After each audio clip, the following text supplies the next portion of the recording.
Staying with the WrestleMania theme this week, folks, I know this is one I've thought about doing for a very long time, and I figured, well, why not now? So write it in the stars, point to the sign, it's WrestleMania 27 time. This takes place on April 3rd, 2011 at the Georgia Dome in Atlanta. This show is nominated by Dylan Scarborough, Autumn Breeze, and Jason LaRaga over at patreon.com/wrestlingwithregret. This show drew nearly 72,000 people to the Georgia Dome, a $6.6 million gate, and nearly 1.1 million buys, making it at the time the fourth biggest drawing event in WWE history. Your commentary team is Josh Matthews, Jerry Lawler, and Michael Cole in the coal mine. Strap in, folks. It's going to be a long first couple of hours or so. It's Josh's job to rein things in between Cole and Lawler in case things get too heated before their match. He's not 100% successful in actually doing that. Anyway, the big selling point of this show, it's not Michael Cole in the coal mine. Big selling point of this show, almost to its detriment, is the fact that The Rock is back. After being gone for many, many years, this is his first WrestleMania back since number 20 in 2004. He is the special guest host.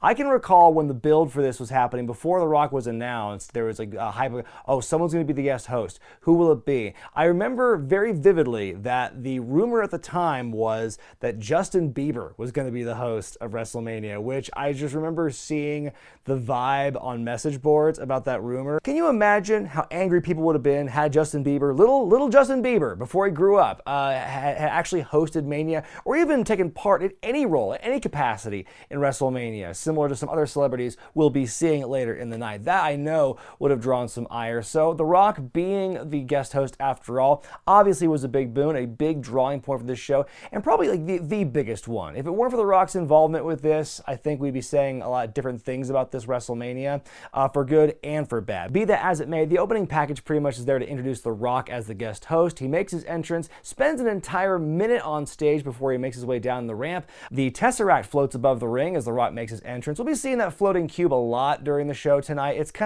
I would call it a downgrade from the big LED cylinder we saw the previous year at Mania 26, but neither of them, I think, were very interesting set pieces, or very good, aesthetically pleasing set pieces, except for a couple very minor exceptions to that. The Rock begins his speech after all the chanting dies down, and he says that this will be the most memorable WrestleMania of all time, which is a very bold claim, and it is certainly memorable, but probably not for the reasons they were all hoping. And after that point in the speech, the best way I could describe this opening promo is filling for time. I get the sense that as soon as he got in the ring, some stagehand was giving him this signal: gotta stretch, gotta fill time. We're running super light. I know it's the opening segment, but you gotta just try and fill out some words. Fill the void as best you can. Go long if you have to. Because man, this whole opening promo is like jazz. The Rock is just all over the place, and I don't know how much of it was improvised or what, because woo, this one needed to work. This one needed to be retooled in the comedy clubs across the country before he made it to this one. He does take a shot at John Cena, saying all those guys in the back, and there's one guy choosing what Fruity Pebble colored shirt to wear. There's a bit of a long, extended, little kind of mild Fruity Pebbles chant. When The Rock says wrestle, you say mania. When The Rock says yabba, you say dabba. The Rock's gonna drink from this bottle of the people's water. He is just, I don't know what's going on with this one. Finally, he wraps up the promo by saying, we're going to do something special, something never been done before. We're all going to say my catchphrase in unison. And that's all she wrote for the beginning before we go into the big opening package. But first, Rock, do you mind telling us as the host just how this is going to be a memorable show? Like, you want to give any insight into certain matches you're excited for? Any wrestlers you want to specifically name drop besides John Cena? Why will we remember this show? Will it be good? The jury's out. We get that official opening package, and it follows along the same kind of vein as the last few Manias before this. The glorious, godlike, shining beacon of sports entertainment that is WrestleMania. Behold the awesome might of WWE and WrestleMania. Michael Cole refers to it as the epitome of pop culture, which is pretty damn brazen. And for the first time, your opening matchup is for the World Heavyweight Championship as Edge defends against Alberto Del Rio. So how do we get to this point? Well, Del Rio debuted on TV in the early fall the previous year, his whole character being he's this Mexican Mexican aristocrat, just loaded with money. He's got servants, he's got fancy cars, he has a personal ring announcer, Ricardo Rodriguez, who intros him in Spanish, and yeah, that's his whole thing. They've been really hyping up his finisher, the cross arm breaker. He had a feud when he first debuted with Rey Mysterio, and then in January he would go on to win the first 40-man Royal Rumble match, which at the time was the largest Rumble match in history until the greatest Royal Rumble in Saudi Arabia a couple of years ago. Meanwhile, Edge won the championship for a record 6th time, for the world title that is, back in December at TLC, and so he's going to defend it here against Burt tonight. Del Rio's joined not only by his personal ring announcer Rodriguez, but also by Brodus Clay, who is Del Rio's former rookie in the 2nd season of NXT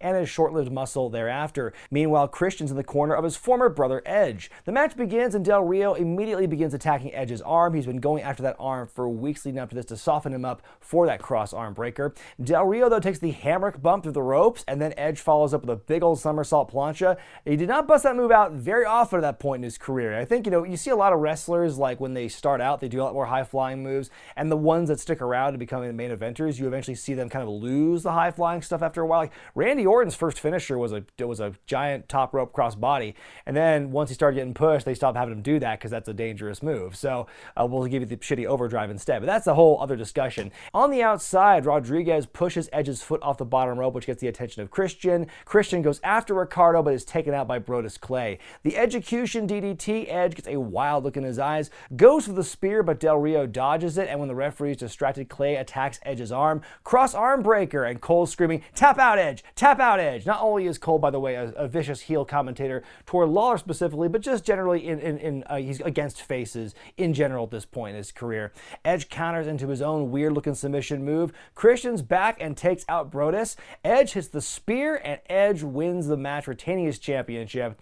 After the match, though, Edge starts kicking the door of Del Rio's fancy automobile on the top of the ramp, takes an elbow drop bump. Then Christian shows up with some weapons, and the two smash the car with them, adding salt to the wound, and Del Rio just stands there looking really sad. I give this one 3.5 stars out of 5. I think it told a great story, very entertaining opening matchup. There was maybe one point in this matchup which almost took me out of it, where they're kind of like standing and time stands still as they're getting ready to plan out their next spot. But that's over and done pretty quickly, and for the rest of the thing, I think they really hit all their notes, all their points. Like I said, Edge winning and kind of breaking his streak of losing World Championship matches is broken on this night. And like I said, the match was very good. This, of course, was Edge's last match for a whole 9 years. The day after WrestleMania, he got an MRI and he was diagnosed with spinal stenosis, which forced him to go into early retirement. Then that night on Raw, he gave his big retirement speech, relinquishing the World Heavyweight Championship.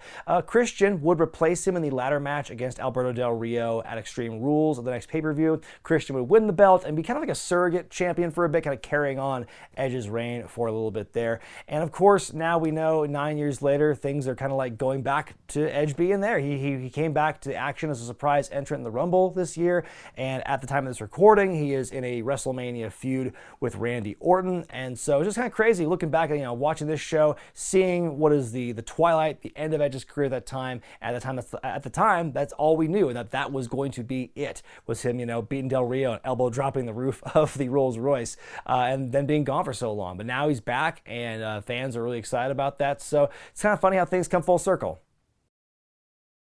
Michael Cole makes the seamless transition from straight play-by-play man to obnoxious heel as he mocks Lawler some more. That's always fun. Our next match sees Cody Rhodes versus Rey Mysterio, dressed like Captain America this year. Of course, Cody's big angle right now is the hideous, disfigured Cody Rhodes, because back in January, these two had a matchup, and Rey hits the 619, but his knee brace hits Cody, and apparently he has injured his face, has to have reconstructive surgery. So he's this hideous, deformed human being, but he is wearing a clear face mask, which clearly shows he is not deformed. I never got this angle, never understood this storyline, because the whole thing was the commentary team played it straight, and they're, oh my God, Cody is disfigured. They never said he believes he's disfigured. No one's ever said, Cody's not disfigured, what are you talking about? But everyone plays it straight. Michael Cole, you can expect that because he was the heel, and he'll always kind of carry water for the heels and stuff. But the babyfaces never challenged him on it. I was always confused about that. So, is it psychosomatic? Are we just not, are we not getting it as audience members? Like, oh, well, he's clearly injured, he clearly is deformed, but we just don't know that. I never understood this angle. Cody starts things out aggressively, using his mask as a weapon throughout. Cole says, some people say Rey Mysterio doesn't even need that knee brace. Oh, how he does, Michael. And just watch the ladder match at SummerSlam 05 for confirmation. Lawler at one point on commentary says, Cody's so ugly he could scare a hot dog off a bun. First off, terrible one-liner, not his best work. Second of all, that line also lends credence to the theory that they are intentionally playing this up straight and no one's challenging them on that. Big Alabama slam by Cody, by the way. Mysterio's able to fight back, making their way to the top turnbuckle. Nice stalling vertical suplex off the second rope by Cody. Commentary just feels kind of asleep for a lot of this matchup. Like, a lot of dead air, not much to talk about. I think Cole has already kind of spent himself on heel commentary by match 2. Mysterio dumps Cody out of the ring and goes on a bit of a run before Cody cuts him off again. He then blocks the 619, headbutts Rey. Cody begins to try and remove the knee brace off Mysterio. How crazy is that? 9 years later, we see a match with Cody involving someone trying to take off his boot and his weight belt and everything. And we see this at WrestleMania, Cody doing the same thing to Rey, taking off the knee brace, but Mysterio is able to remove Cody's mask in the process. 619, kick to the head and a kick out. Rey then puts on Cody's mask, does some running headbutts, which look pretty cool. Flying headbutt by Rey and another kick out. Rey goes for a dive while the referee gets rid of the mask, but Cody hits him with the knee brace, crossroads, and Cody wins. I give this one 3 stars out of 5. I mean, it's a above average match. Is it like a WrestleMania caliber match? Not necessarily, but it's a good match nonetheless. I like the story they told with the face mask and the equipment involved and everything. I think it was, told a good story. 8-man tag team match up next as Kane, The Big Show, Santino Marella, and Kofi Kingston, who's filling in for Santino's partner, Vladimir Kozlov, taking on the Corre. The Corre is on SmackDown. That group is made up of Wade Barrett, Justin Gabriel, Heath Slater, and Ezekiel Jackson. Wade began the group in January of this year after being kicked out of the Nexus by CM Punk. Starts his own group here, although it's a leaderless group. That's what they say. They're all equals here in the Corre, and they all equally share responsibility of having the worst t-shirt design in wrestling history. But at this time, Wade Barrett is the IC champion, and Slater and Gabriel are the tag team champions. So they're going up against this kind of slapdash team. Like I said, Kozlov was filled in for by Kofi Kingston. They wrote Kozlov off over the weekend during WrestleMania Access when the Corre beat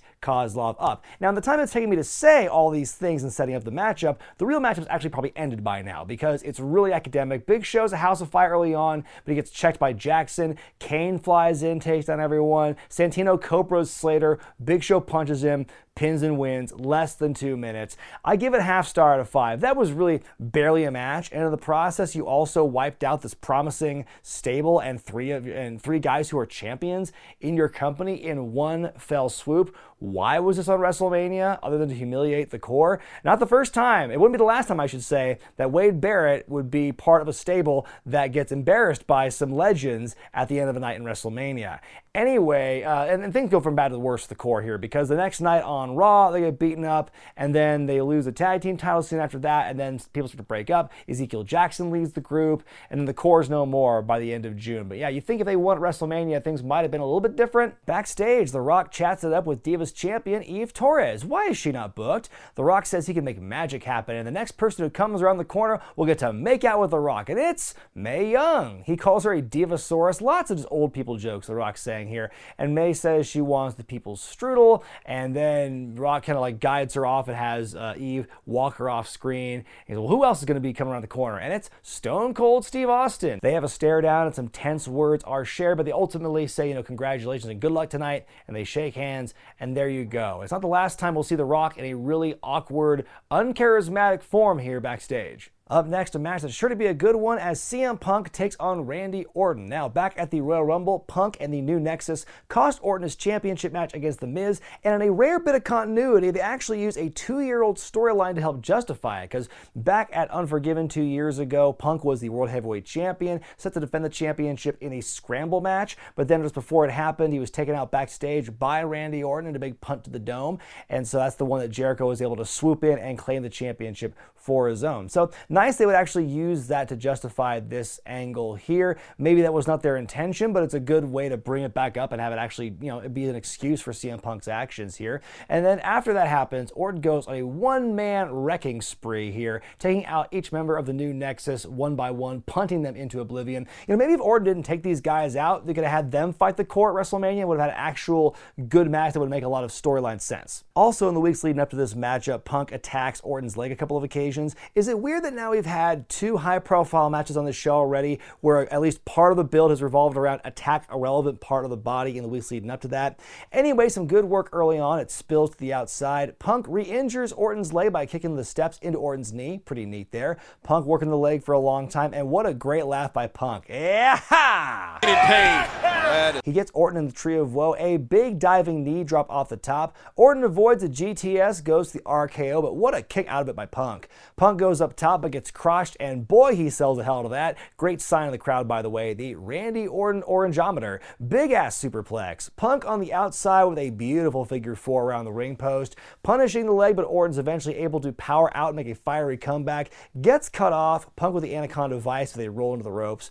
Punk then turns into a snack and gets ready for the punt, but his leg gives out. Punk slowly approaches Orton, but it's a trap RKO attempt out of nowhere, but Punk is able to get away. Punk decides that now's the time to go for a springboard clothesline, going right into another RKO out of nowhere. Orton hits it, and he wins. I give it 3.5 stars out of 5. A very fine matchup here. I think both guys make it look so effortless in the ring. A bit too slow at times for my taste, but besides that, pretty good match. Backstage, The Rock's hanging out with Mean Gene Okerlund. In their very natural conversation, they emphasize this will be the most memorable WrestleMania of all time. They find out John Cena's #1 fan is here to confront The Rock, and it's Pee Wee Herman for some reason. And so The Rock makes Pee Wee an offer to join his group, join Team Bring It. If you want to be a man like The Rock and be a part of Team Bring It, not be a boy like someone on the Fruit Loop troupe, you better berate Mean Gene over here. And so Mean Gene comes out dressed in John Cena merch. And the one redeeming part of this whole bit is the callback to Pee Wee Herman's shtick where Gene goes, I know you are, but what am I? And but they don't ever expand on that. I want to see him do that back and forth with Pee Wee, but we don't get that. So Gene leaves, and so then Pee Wee goes, if you smell what the pea is cooking. What is this hot garbage? Look, we all know The Rock is one of the most charismatic men, not just in wrestling, but all of Hollywood. But he's not a miracle worker. He can't make WrestleMania magic with Mae Young and Pee Wee Herman, wherever the hell he's there. It just, these segments of The Rock don't do a good service to him, because The Rock's bring all these lapsed fans to the Attitude Era to come back. They leave because The Rock is gone, because Austin's gone. Well, here's The Rock in his element in WrestleMania, and he's in these segments that are so cringeworthy and so off-brand for what The Rock was all about in his prime. When people watched it, it's like he was almost holding back in a way. It was just really weird. Also, something weird about this whole build with The Rock and Cena, which gets further into it as the year goes on. This whole thing about like, if you're a man, you like The Rock, but if you're boy and or gay, you like John Cena, the whole Fruit Loop troop thing. Oh, you're a boy liking John Cena. Look, I've been to plenty of Manias and other shows, and I've seen lots of grown-ass men wearing Cena t-shirts completely unironically. So when you do that, you risk alienating a lot of your fan base who like both The Rock and John Cena, but when you're belittling someone for being a fan of like the top guy, that to me seems like you're risking pissing a lot of those fans off, and also risking alienating fans of The Rock himself. It doesn't seem like a very good way to try and build the dynamic of this one. The Hall of Famers appear on stage: Abdul the Butcher, Sonny, the Road Warriors, Drew Carey, Bullet Bob Armstrong, Hacksaw Jim Duggan, who gets an amazing pop from the crowd, and HBK himself, Shawn Michaels. And now, Jerry Lawler, Michael Cole. So here's the thing. For months at this point, Cole had been a heel commentator. Like I've said before on this channel, it really got its beginnings in the first season of NXT. Cole got to basically kind of be this heelish character because it was basically a test market audience, basically. He could heel on the rookies, especially Daniel Bryan, and it just grew and grew from there. It became a whole thing of its own. His feud with Jerry Lawler gets so antagonistic that at one point, finally, when Lawler challenges The Miz for the championship, Michael Cole costs him the match. Then again at Elimination Chamber, and finally, Lawler Lawler challenges Cole to a match at WrestleMania, and Cole says, I'll only wrestle you if I get to have my trainer, Jack Swagger, at ringside, and I get to choose the special guest referee. So he's going to pick JBL to be his special guest referee, but during the contract signing, Stone Cold Steve Austin emerges and just hijacks it, signs the contract for himself, so now he's the referee. And I guess no one's going to challenge it, so here we are. Now, I will give credit where it's due. I have made it very known my disdain for the heel Michael Cole character, but to his credit, he did a good job with it. As a heel, he got the desired reaction, he got people to boo him. I just think that heel energy was misplaced. I think it shouldn't have belonged to the A voice of the company, the one who's supposed to welcome the viewers in and try and build the world for viewers, possibly new viewers too. But when you're spending half the show talking shit about Jerry Lawler, it's like, why would people want to watch that or tune into that? It just seems really counterproductive. But like, the heat for this angle in particular was actually really well done, because Cole as a heel was antagonizing Lawler. He was mocking his recently dead mother. He brings in his son Brian Christopher to talk crap about him and say how bad of a dad he was. Like, you legitimately wanted to see Lawler give Cole his comeuppance at WrestleMania. And, we all kind of hoped that would be the case. But, again, great build and on paper, a fine storyline, but it's just the wrong two people. The guest announcers are Booker T and Jim Ross, whose introduction is cut short by Michael Cole, who berates him on the live mic, berates Jerry Lawler as well. Hey, JR, you make really bad barbecue sauce. Ugh. And he wraps up his speech by saying that after he beats Lawler and Austin raises his hand in victory, he will become the new Mr. WrestleMania. It's a great speech by Cole here. Jack Swagger, Cole's coach and trainer, gets his own entrance. His theme at the time was super underrated, by the way. His push-ups are cut short by Stone Cold Steve Austin and his ATV, and what a camera move and facial expression by Swagger. At the cutoff there, the breaking glass. Almost runs Swagger and Cole over as he goes around the ring. As the match finally begins, Cole hides in the coal mine. Lawler beats up Jackie Swags, and so it's all just down to him and Cole. Cole wants to make peace, extends his hand, and Lawler goes to shake it. Then Lawler slams Cole's face in the glass by pulling his arm. My favorite part of this match is right here where he's pulling his arm, and you hear Cole go, Jerry, wham, Jerry, wham, Jerry, wham. That was just so damn funny. Lawler beats up Cole in the coal mine, throws him into the anonymous general manager podium. Swagger with a cheap shot on Lawler, then gets the ankle lock on him on the outside as Cole distracts Austin. Some blatant dastardly stuff going on in this matchup. Cole tries to stand on Lawler's leg with the rope assist, and it's so obvious he's putting no weight on it. Like, I know there are ways to do that and make it look good. That one was not. Like, Cole's on his tippy toes. You can see the air between him and Lawler's legs. He's got to try and sell that thing. The commentary at one point in the match talking about, God, can you imagine what would happen if Cole beats Lawler here? And Josh Matthews goes, I'll quit. Cole hits a Swagger bomb, or at the very least a lame version of it. Why is Lawler dead? Why is he selling so much in this matchup? Swagger attacked his leg, not his central nervous system, but he is just on the ground, just dead. Upper body can't do anything while Cole keeps working over the leg here. Ankle lock by Cole. Lawler rolls out of it and his leg suddenly not hurting anymore as he just stomps away at Cole in the corner. Swagger throws in the towel immediately, but Austin just wipes himself with it and throws it back. Swagger gets in Austin's face, gets hit with a stunner. Wham! Then Cole slaps Austin. Austin shoves Cole and Michael walks right into a right hand by Lawler. A drop kick by Lawler, which knocks one of Cole's teeth out for shootsies. It's actually his second lost tooth on the night.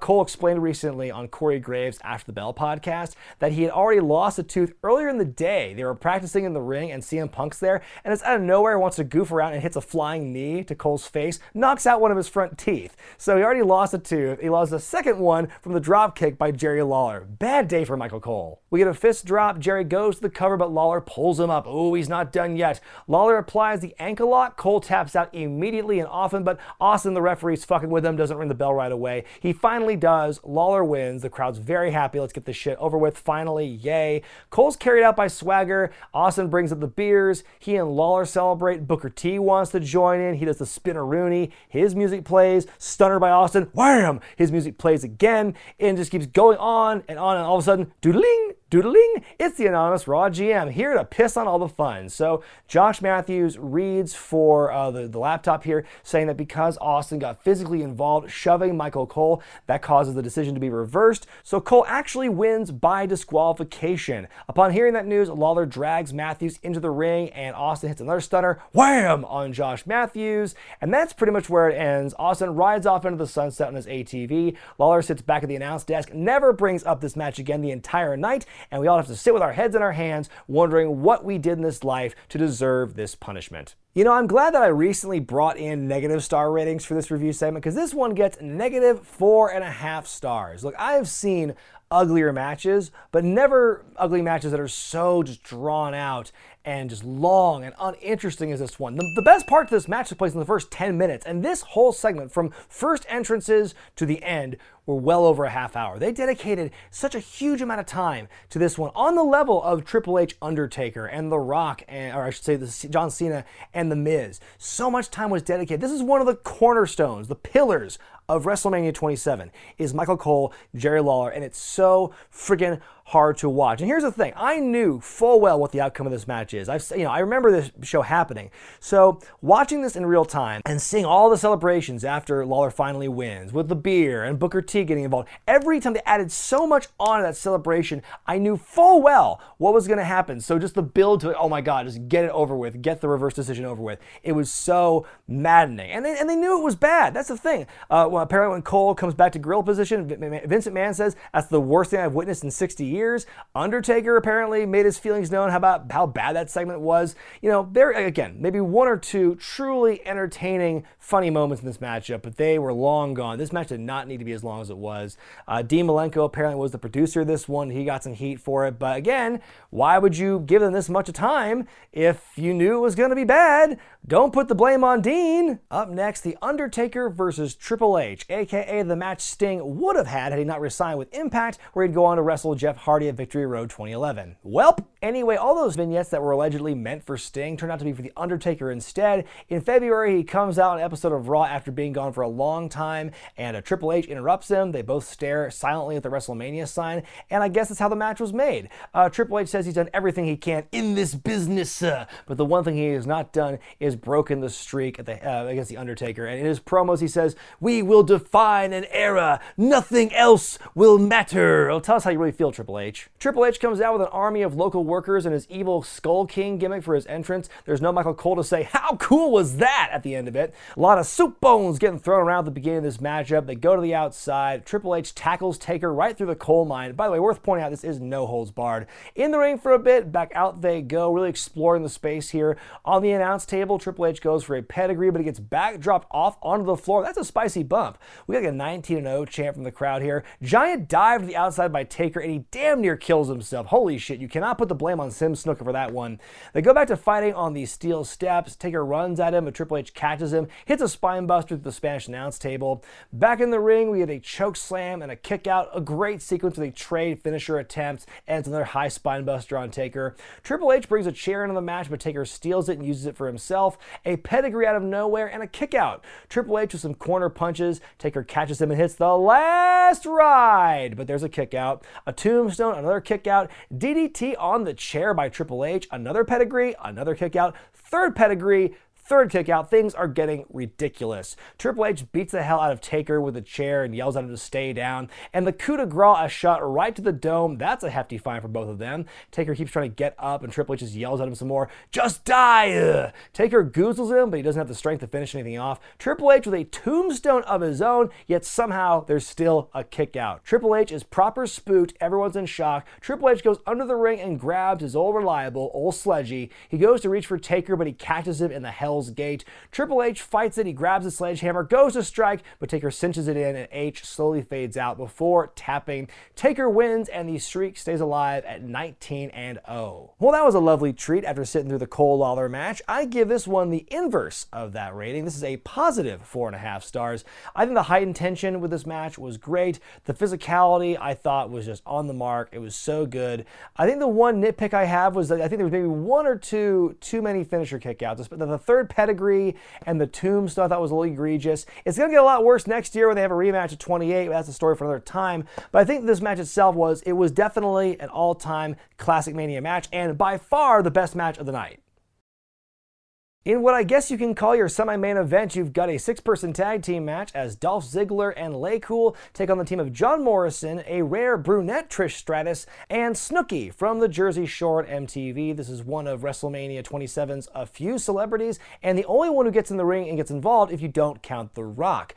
Vicky Guerrero comes out at the beginning and introduces her best friends LayCool and her business associate Ziggler, and when she's done with that in her traditional shrill way, Lawler just goes, "I thought black was slimming. That's rude." LayCool attacked during the entrances, and Snooki is smiling all the while. She slaps Dolph before the match begins. Michelle McCool and Trish fight their way up to the top rope and tumble off onto the floor, which is pretty impressive. Stratus follows up with a diving double clothesline to the outside. Ziggler gets involved, and that causes Morrison to chime in on the outside. Trish tags in Snooki to a chorus of boos, but to her credit, she pulls off a great handspring elbow in the corner, follows up with a cartwheel into a sort of kind of splash, and then beats McCool to win. And that level of professionalism is why Michelle McCool is one of the all-time greats and is severely underrated. I give this one star out of 5. Not much to it, really, kind of like the 8-man tag we saw earlier in the night. It doesn't go very long, always seems to serve one purpose, and that's to put Snooki and, to an extent, Trish Stratus over, and that's pretty much it. I mean, it makes you wonder why they even made this match if that's all the time they were going to put into it. After the match, John Morrison famously fabes Trish in the celebration, gives her the cold shoulder, allegedly sticking up for his then-girlfriend Melina. Apparently, Melina or whoever was upset that maybe thinking Trish and Snooki were taking their spots on the WrestleMania card over these other full-time ladies. That may be true, but at that point, you look at the women's roster at that time, like, who of those women were going to draw more than Trish Stratus and the crossover appeal of Snooki? I don't know how many numbers those two women moved compared to, say, The Rock, but you're trying to generate pop culture interest and, like, mainstream attention. Yeah, I would go with Snooki from Jersey Shore over, Eve Torres, for example, or whoever else the other divas were at the time. It's sad but true, but I understand Morrison did suffer a great deal politically for doing that, though. Your main event for the evening is a championship match about nothing. The Miz defends his WWE Championship against John Cena. Now, in late November, The Miz cashed in his Money in the Bank briefcase to beat Randy Orton for the championship on an episode of Raw. Had an okay run as heel champion. He found ways to win and keep retaining the belt by hook or by crook, mostly against Jerry Lawler for some reason. And then John Cena won his title match by winning the Elimination Chamber match in February. And then there's The Rock, who 1 week before Elimination Chamber showed up to Raw to announce he was going to be the guest host for Mania, and just goes right into it with John Cena from the get-go, making fun of his t-shirts, the Fruity Pebbles, whatnot. The Miz is a total afterthought in this thing, and he's the champion. He does try, at one point, he dresses up as The Rock for a bit, which was kind of ridiculous, but yeah, he's just not really a factor in this. It doesn't matter who the champion is, because the focus is on The Rock and John Cena, because they're planting the seeds for next year's Mania. But I gotta give props to these hype packages for Miz and Cena, both iconic in their own ways. Like The Miz, he watches himself all the time, very self-centered, he's very devious. And John Cena, very humble, he's very much for the people and everything. A little on the nose with the whole Jesus thing, although I do think it's weird, like in either of those hype packages, we barely know why they're fighting. Like, obviously, it's for the championship, but like there's very little involvement of John Cena in the Miz's package, very little involvement vice versa. So like you would never guess these two are fighting because of the way they structure these hype packages. Like I said, it's almost as if it doesn't matter who the champion is or who's fighting in the main event. So the Miz gets big inflatable letters that spell awesome, and Cena gets a gospel choir. Whose entrance is better? The match begins kind of slow until Miz has the cheap shot, keeps working Cena over until John has a well-timed dodge. The giant top rope ass drop, didn't get all of it though, and there's a kick out. Miz works him over for several more minutes. Cena appears to be knocked loopy in the story of the match, takes a lot of punishment, gives a lot to the Miz here, with the occasional comeback around the side. Miz removes the top turnbuckle pad, Cena fights back, gets the Miz in the STF, but there's a rope break. With the referee distracted, Alex Riley drives Cena into the exposed turnbuckle, a skull-crushing finale, and a kick out. Miz goes for it again, but the referee doesn't get bumped. The attitude adjustment, but the referee's down. Riley nails Cena with the briefcase. Miz goes for another cover, but somehow Cena kicks out again. The Miz goes for another shot, but Cena moves and Riley gets decked instead. Another AA, but the Miz kicks out. On the outside, Cena knocks Miz over the timekeeper's area, then tackles him over the barricade. Whomp goes Miz's head right on the hard ground. Instant concussion. He would be okay though, but like not in this match. He was done for the rest of the night. Both men are down. The referee counts a double count out. The match is ruled a draw. The Miz is still the champion. WrestleMania, everybody! The crowd is kind of indifferent to this outcome. There's definitely some people chanting bullshit as a result of the decision. Suddenly out comes The Rock. The Brahma Bull will make things right once again. Before he says anything though, doodling, doodling, the anonymous Raw GM is back. The Rock declares in so many words the match will restart under no DQ, no count out rules, and then once it does begin, right away, The Rock hits Cena with a rock bottom, and a clearly out of it Miz crawls onto a prone Cena to pin, win, and retain the Championship. Then after the match, The Rock beats up Miz for good measure just to put him in his place. The Rock stands tall at the end, he's neither the champion nor the challenger, and the announcers really seem to be underplaying the significance of The Rock getting involved in that championship match as we fade to black. I give the match 1.5 stars out of 5. As far as WrestleMania main events go, this I would put on near the bottom of the list in terms of quality. There's a little bit of dramatic tension in this matchup when Alex Riley gets involved, but really I think he's kind of like the lone thing that makes this interesting. The match itself is not that great, and then the finish happens, and then the restart happens, and then The Rock gets involved. So yeah, this whole match basically was the whole point of this match's existence is to set up next year's main event for WrestleMania with John Cena and The Rock. Now granted, they did great business for WrestleManias 28 and 29 on the back of those two Rock Cena matches, but in the short term it comes at the expense of The Miz and the match's position on the card. I mean, you wasted one WrestleMania main event to justify two other WrestleMania main events. And even though, like I said, those two did great business, when you sacrifice the quality or the position of one main event in WrestleMania, it's like, why is any of it really worth it? You know, apparently the original plan was for Taker and Triple H to main event the show, go on last.